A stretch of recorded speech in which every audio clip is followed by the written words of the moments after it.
ആണായി പിറന്നവനൊന്നും ബാക്കിയില്ല.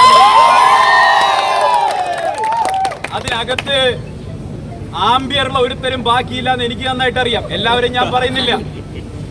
ആംബിയർ ഉണ്ടായിരുന്ന ആളുകളെയൊക്കെ നിങ്ങൾ ഒതുക്കി മാറ്റി നിർത്തിയിട്ടുണ്ട്.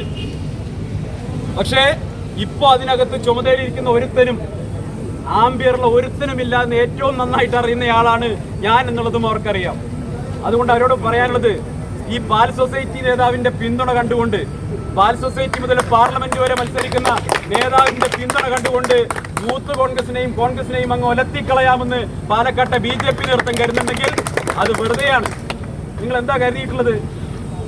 ശ്രീ രാഹുൽ മാങ്കൂട്ടത്തിൽ 4 മാസം മുമ്പ് നടന്ന തെരഞ്ഞെടുപ്പിൽ പാലക്കാട്ടെ ജനങ്ങൾ ഐതിഹാസികമായിട്ടുള്ള വിജയം സമ്മാനിച്ചിട്ടുള്ള പാലക്കാടിന്റെ ജനപ്രതിനിധിയാണ്. അദ്ദേഹം ഇപ്പൊ കേവലമായിട്ടുള്ള കോൺഗ്രസിന്റെ ഒരു നേതാവല്ല, യൂത്ത് കോൺഗ്രസിന്റെ സംസ്ഥാന പ്രസിഡന്റ് മാത്രമല്ല, മറിച്ച് പാലക്കാട്ടെ ജനങ്ങൾ വിജയിപ്പിച്ചയച്ച പാലക്കാടിന്റെ ജനപ്രതിനിധിയാണ്. ആ ജനപ്രതിനിധിയുടെ തലയെടുക്കുമെന്നാണ് ഈ പാലക്കാട്ടെ ഒരു തുക്കട BJP നേതാവ് പറഞ്ഞിട്ടുള്ളതെങ്കിൽ